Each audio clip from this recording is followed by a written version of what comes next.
Hello YouTube land, it is me, Justin King again with another video. This time I am going to do something that may be a little weird, but it came up to me and so I'm just going to do it anyway. This topic is going to be about, of course, goth rock music, the genre of gothic music, and if you don't like these certain tropes or these certain themes, then goth music may not be right for you. But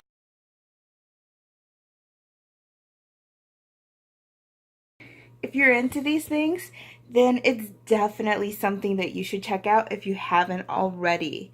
Now, of course, you may be thinking, why am I putting it from this perspective?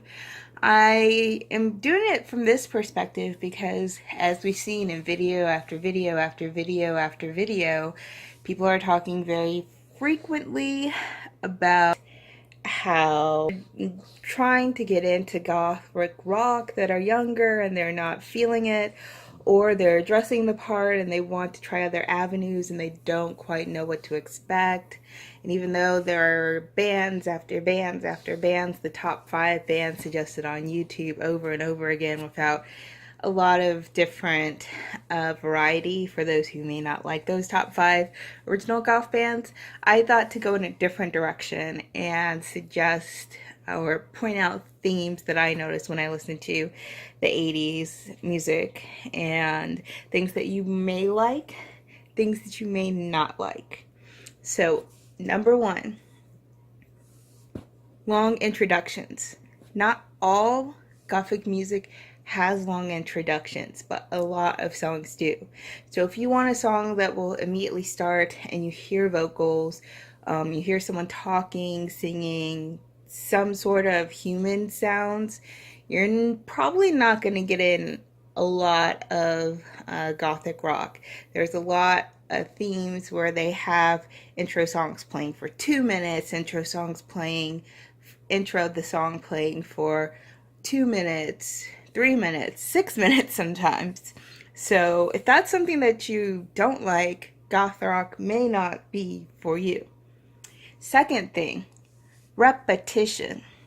Now you can kind of say pop songs have repetition and recent hip-hop songs have repetition, but this is a little bit different. Most mainstream music has repetition primarily in the chorus.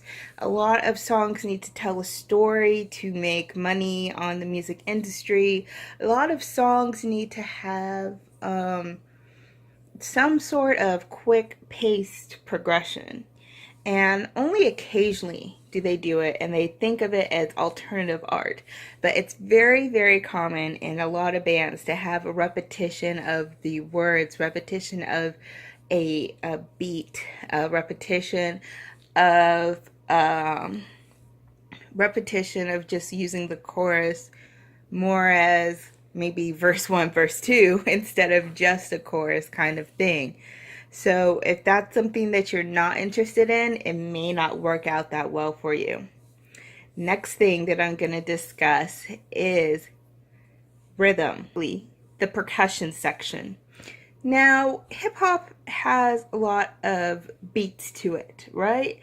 But goth rock, gothic music has a lot of rhythm, but it's usually like and 2 and 2 and 3 and 4 in, 4 and 5 in, 6 and 2nd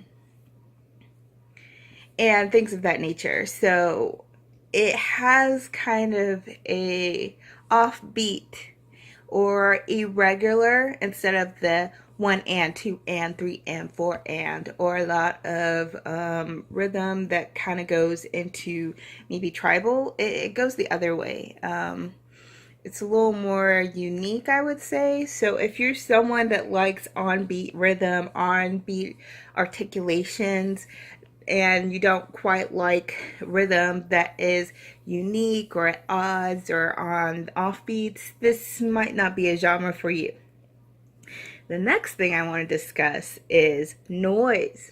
Not all gothic music has noise, but there's an entire genre called shoegaze that's highly related to this that is noise driven. And not only that, a lot of the discordance is related to mood of sadness, the mood of confusion, the dark moods that gothic takes the inspiration from. So if you're someone that doesn't like discordant sounds and noise and scratching, screeching, this is definitely not for you, because while it's not in a lot of songs, I guarantee most albums will have at least one song like this. Next is, of course, the topics in the genre. If you're not someone that's interested in hearing about melancholy, unrequited romances, introspection about their life and where things are going, people who have passed in their lives are thinking about what it will be like to pass in your life, and introspecting about the challenges of the I'm living in America for those Americans, or in the UK, of being oppressed or being downtrodden or looked down on, or the struggles of engaging in people and coming together and all of that. You might not like this genre. This is a genre that talks about the tough topics of individualism. It doesn't really talk about all the time social on a huger macro scale. It's usually a micro scale focused on introspection and the individual's engagement with others. But it's not something that just usually talks about fluff. And when it's fluff, it's usually incoherent stuff or things that are more imaginative or creative or out of the ordinary instead of just regular kind of fluff. And the next thing that brings me towards that is vocal repetition as well. There's a lot of, when it comes to it, synth pop music that has a lot of repeating words like ka ka ka ka ka ka ka, or things of that nature. And so if you also don't like repetition in the words of the song, then it might not be something for you. Which brings me to my next topic: synthesizing. If you don't like synthesizing things with harsh noises and clanks and clunks and things that are more of an electronic sound, there are some genres that may work for you, but there are so many that take from that it would be kind of hard pressed to find it unless you really limit yourself to a specific set of gothic music. And who wants to limit yourself? Be limitless usually and try and find something. So those are just a few ones off the top of my head. I could list a little bit more, but to me those are kind of the highlights of this is what gothic rock, gothic music contains. And if these things are not what you're interested in, you probably aren't going to be interested in music. And I lied. I forgot the most important thing to list.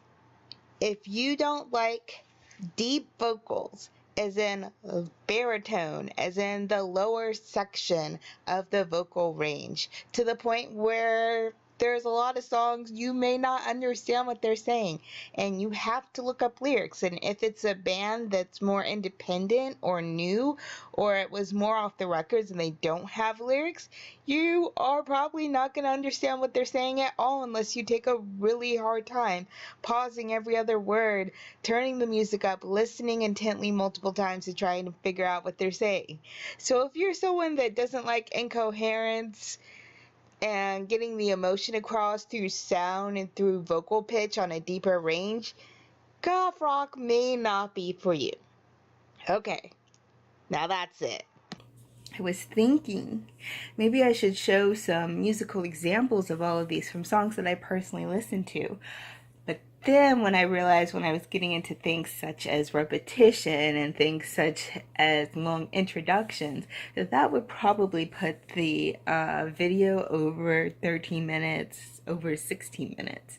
And I didn't want to do that. So Post in the comment section below if you would want me to do a separate video where I take examples from songs that I like of these things that I mentioned that are kind of core things with gothic rock that doesn't vibe with everyone, but for those of us that get it, really love these bits and characterizations of the music. And if enough people want me to do that, I will create a separate video with that, but I didn't want to bog this down time-wise, and so that's why I decided to have this more of a just talking video explaining it.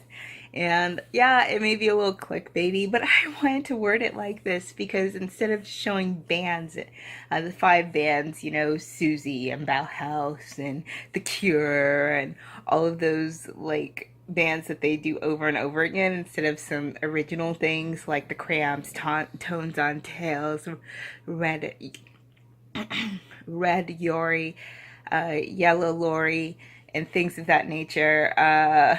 You know, they keep doing the same suggestions over and over again, they being the more popular goth YouTubers.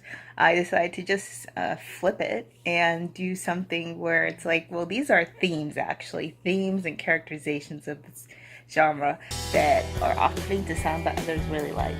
So that's what I did. I hope you enjoyed it. If you did, I will see you guys next time. Bye, YouTube land.